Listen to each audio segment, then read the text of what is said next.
Okay, for loads of us, Christmas is coming, and that means it's time for Christmas carols. In this tutorial, I'm going to show you how to take a traditional Christmas carol and turn it into something a bit funky and a bit cool that you can use to show off to family and friends on Christmas Day. I figure if I do it a few weeks in advance of Christmas, that gives you time to practice, so you're all ready for the big day. The techniques I'm going to teach you, kind of layer by layer, are ones that you can apply to loads of Christmas carols, okay? So don't feel you just have to stick to Good King Wenceslas, which is the one we're going to look at. But that is the carol we're going to look at, and what I've done is create a basic piano arrangement of it. And this is deliberately like the arrangements you would get if you walked into a music store and bought a book of easy Christmas carols, okay? It's got simple melody, simple chords, and chords added over the top for guitarists, okay? And those chords don't exactly match the chords that the piano is playing. They're very similar, but they're designed for guitarists. So it's deliberately like that kind of easy to play music book arrangement. You can download this as a PDF from my website if you want to follow along. If you go to billspianopages.com/Wenceslas, you will find the PDF for download there. Okay, so first off, I'm going to play it through straight, just so you can get a sense of how it goes.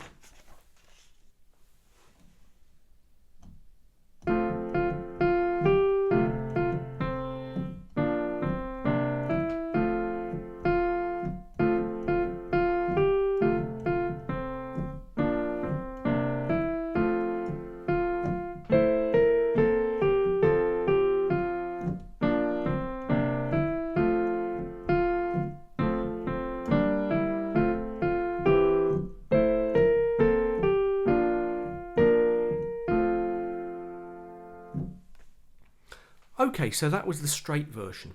Now the very first thing we can do to make that a bit funkier is to leave the notes exactly as they are, but to play around with the rhythm. Let me show you.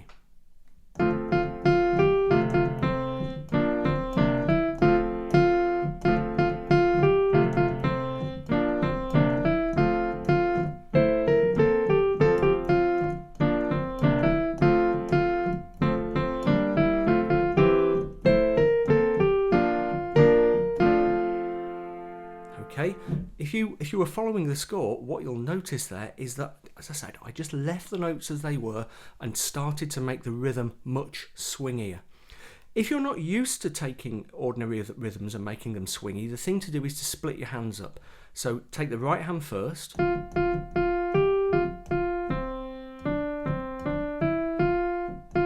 just have a go at making it a little bit more funky.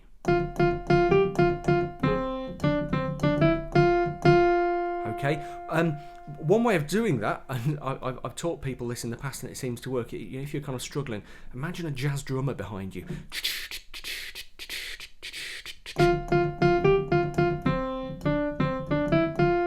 Yeah, and bizarrely it seems to work for people. Once you've kind of got it in the right hand, stick the left hand in as well.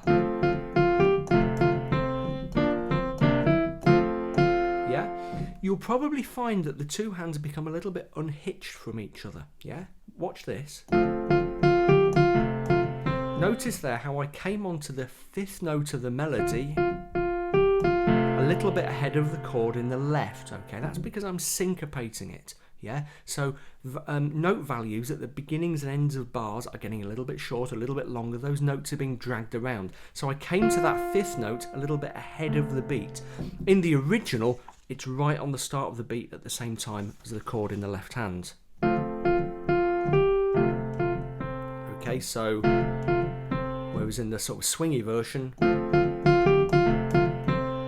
okay, I'm coming ahead of it. You will notice that kind of thing, which is why it's useful to practice two hands apart to start with.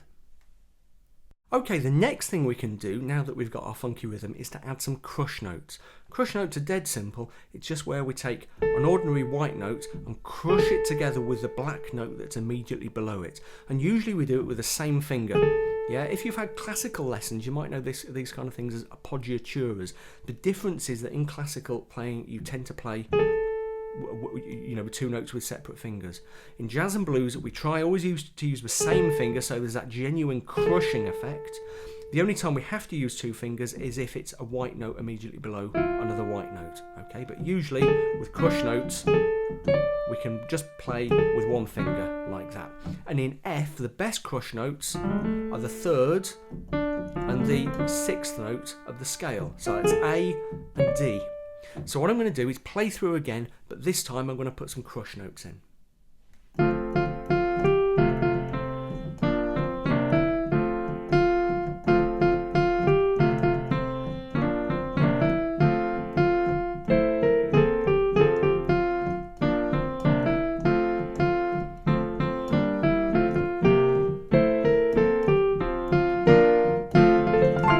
But unexpectedly jazzy at the end there, but you probably saw what I was doing, okay? So I was almost kind of exaggerating and doing more than I normally would there, but you can hear straight away that it creates a kind of much more jazzy kind of bluesy style as well.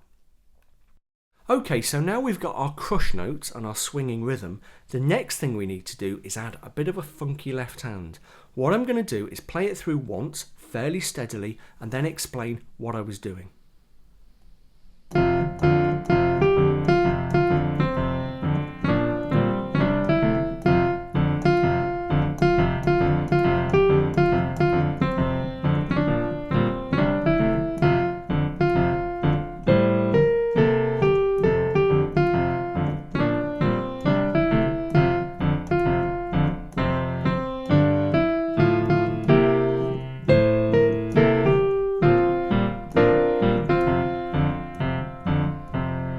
Okay, I started adding a few chords in at the end there, which is the next stage, but you know, I kind of couldn't help myself, it was so cool. Anyway, so you can probably see what I was doing there. I was taking what we call a simple shuffle bass and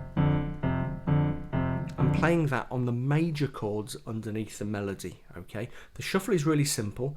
On each major chord that we use, we play the root and the fifth, alternating with the root and the sixth.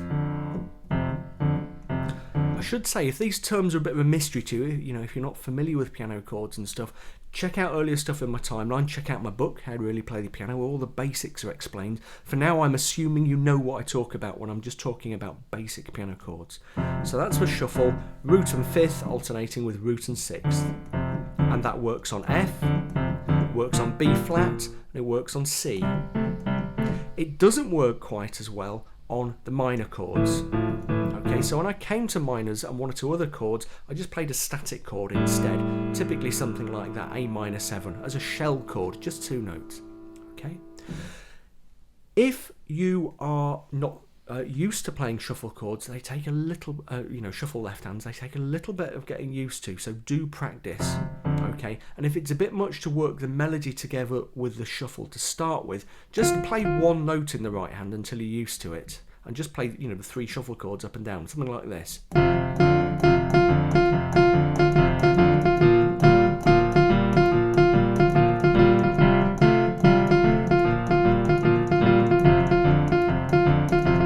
Okay, and just kind of get used to the two hands working against each other and with each other in that particular way. Okay, so now I've got everything I need in place to move on to the final stage, which is to add some nice jazzy chords in the right hand. Okay, once more, let me play through and then I'll explain what I've done.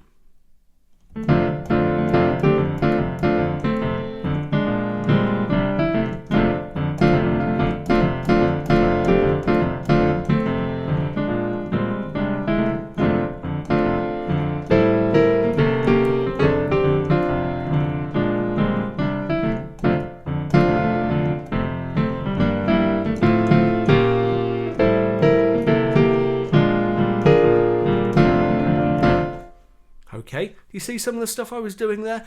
None of it was actually that complicated. Okay, let me just walk through one or two of the things. So first off, I was getting that distinctive kind of jazzy sound at the start by playing an F6 chord in the right hand. So I've got my F for the melody, but underneath it I'm playing the other notes of the chord, A and C, plus a sixth. Really, really classic, really distinctively jazzy sound. And with that chord I was doing some interesting things. Often I was playing it quite sort of percussively. A couple of times I gave it a bit of a tremolo. Okay, not a very difficult thing to do with a bit of practice. And then once or twice I even gave it a crush note down the bottom. Yeah, you can crush notes in chords as well. I did another crush note, a double crush actually, a bit later on the F there, but I'll come on to that in a second. Okay. There was also a little bit of chord substitution going on. So if you look at bar 9, yeah, which the scorer's got written as A minor, C7, I played as A minor 7 with, that chord is B flat minor with a major 7th coming down to a 6th and a C in the bass. And that resolves onto that. That's where I did my double crush, okay? So that's... Or actually I played a C in the left, didn't I? So it was... Okay, one more time. Really quite cool jazzy sound. Nothing desperately complicated going on there. I did another of those substitutions, a B flat minor chord for a C7 chord near the end. Notice how I'm coming up the scale in the left. So that's F over A. Okay. But then right at the end, I stuck to playing a C7 chord just to give me a really nice clear run on to that B flat, where I added a minor 7th for that cool bluesy sound. Okay, so there we go. Actually, it's quite straightforward stuff. If you're a beginner, you might not get as far as this stage. You know, you might be quite content to...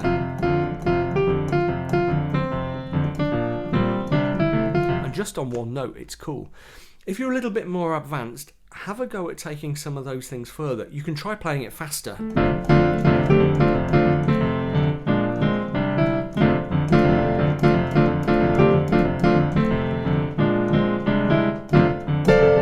Yeah, or just, you know, take it away from the melody altogether and just start improvising.